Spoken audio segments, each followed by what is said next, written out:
When we think about democracy, we think about elected officials who are supposed to represent us, the people.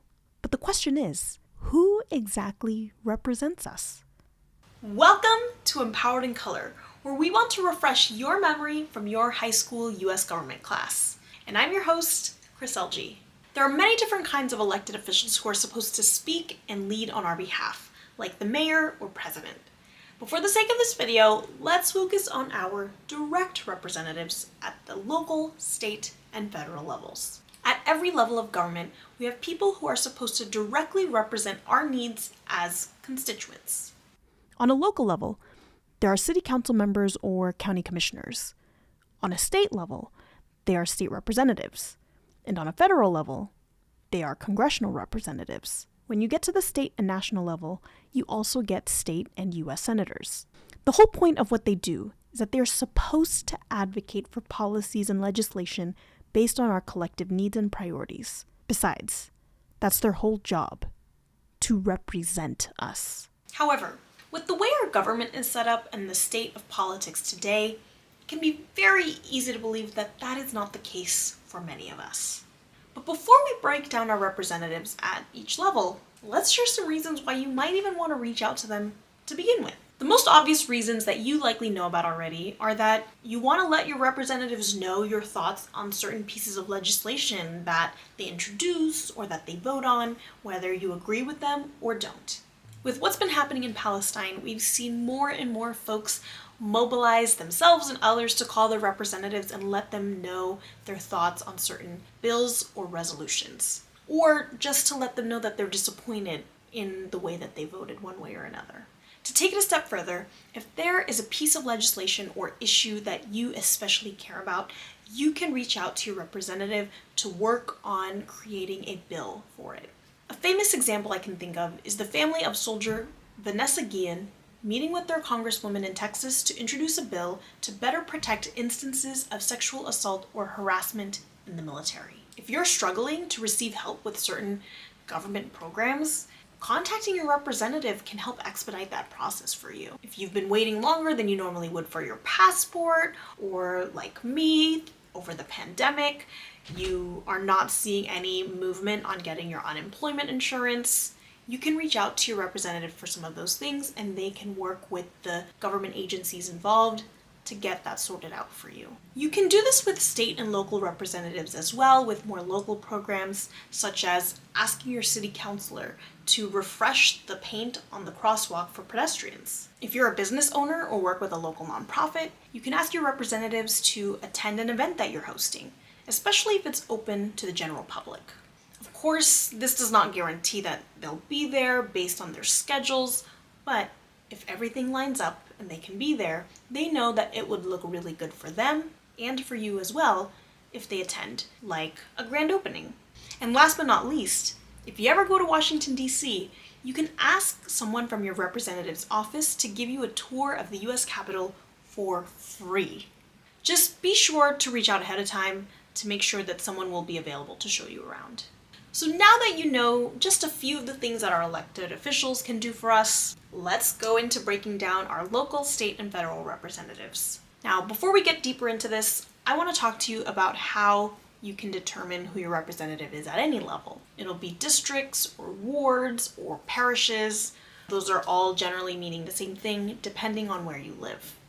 At every level of government, our cities, counties, and states are divided into sections that have one person speaking on behalf of everyone in that particular area. There are other details that go into this and how they are determined, like gerrymandering, but that's another video for another day.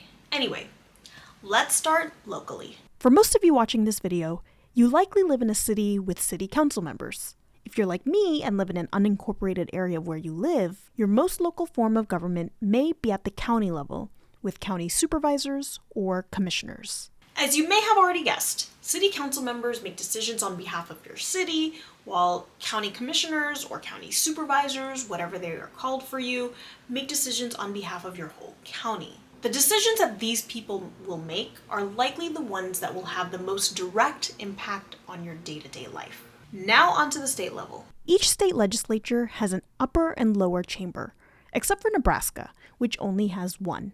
The lower chamber consists of state representatives, and the upper chamber consists of state senators. There are fewer state senators than representatives, with senators covering a larger amount of constituents over a larger amount of land.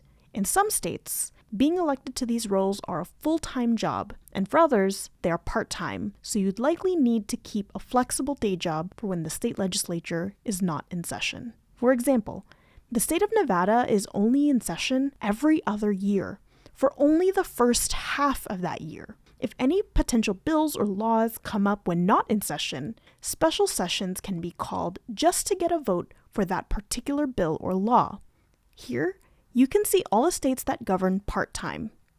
And here are all the states that are full-time. And finally, we are at the national level of government. Most of us already know about Congress, and like state legislatures, it has an upper and lower chamber, with the U.S. House of Representatives in the lower chamber and the U.S. Senators in the upper chamber. Most of us already know and already refer to House representatives as Congress members, but it's important to note that U.S. Senators are also considered members of Congress. There are 435 total voting members of the House of Representatives and 100 senators, 2 for each state. But let's not forget U.S. territories as well.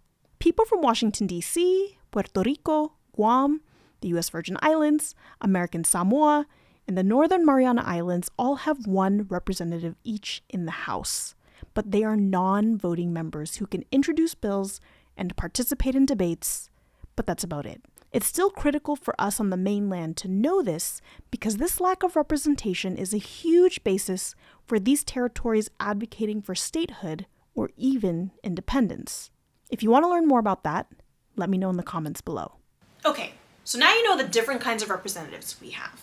But you might be wondering, what now? How do I figure out who's representing me in my district? Should I be paying attention more to my local or federal representatives? And honestly, those are all great and valid questions. If you don't know who your representatives are already at every level, figuring who those people are is a very great and easy first step. Be sure to have somewhere to write their names down so that you don't forget, or somewhere on your phone. Do whatever works for you. Personally, I write their names on the blank pages in the back of my planner. The easiest thing to do would be to search up your city, county, or state name, plus the word representative on Google to get the results. Oh, and you also want to include your zip code as well. For congressional members, I've included the link to figure out who those people are in the description box below. And as for our final question of the day, who should you be paying attention to? And honestly, it depends. It's possible, but would be unrealistic to expect someone to follow what is happening with each of their representatives at every single level. While information is publicly available for all of them, because it has to be legally, it can still be extremely tedious to sift through. You can always follow your reps on social media like I do, but they won't mention every single bill that they support or don't support, especially if it's a controversial one. I myself am still trying to figure out a way on how to best follow the major pieces or most important pieces of legislation at every level for myself, so I'll let you know when I figure it out. However, if I had to make a general recommendation on how you can get started on your political journey and making it just a little bit less overwhelming, I would honestly say to start by following your representatives in the US Congress. When you watch the news or hear anything about what's happening in US politics, it's most likely about what's happening on Capitol Hill in Washington, D.C. And since those folks cover a larger area of people compared to your state and local representatives, chances are you have more friends and family that also share the same representatives as you, so it can be a little bit easier to try and get information from each other. However, this isn't to say that you should be sleeping on or ignoring local politics. There's a reason why they say that local politics is where you are going to see the most direct impact on your day-to-day life. Local representatives have fewer constituents than our representatives in Congress, where those people can represent up to 1 million people in some places. Sure, it would require greater efforts to keep tabs on everything that's happening at a local level. Oh my gosh! Sure, it would require greater effort to keep tabs on everything that's happening at a local level, but the results could be worth it if you think about the compounding effects of more and more individual people deciding to also follow local politics. Now that you have a basic understanding at who serves you at every level of government and what they can do for you, I encourage you to research them and see who serves on your behalf. I've linked to a few resources down below that could be helpful for you in learning. Knowing who your representatives are is the very first step, and a relatively easy one at that, to becoming more politically engaged and informed so we can have more power over what our government is doing for us, the people. Until next time, this is Chriselle G. with Empowered in Color.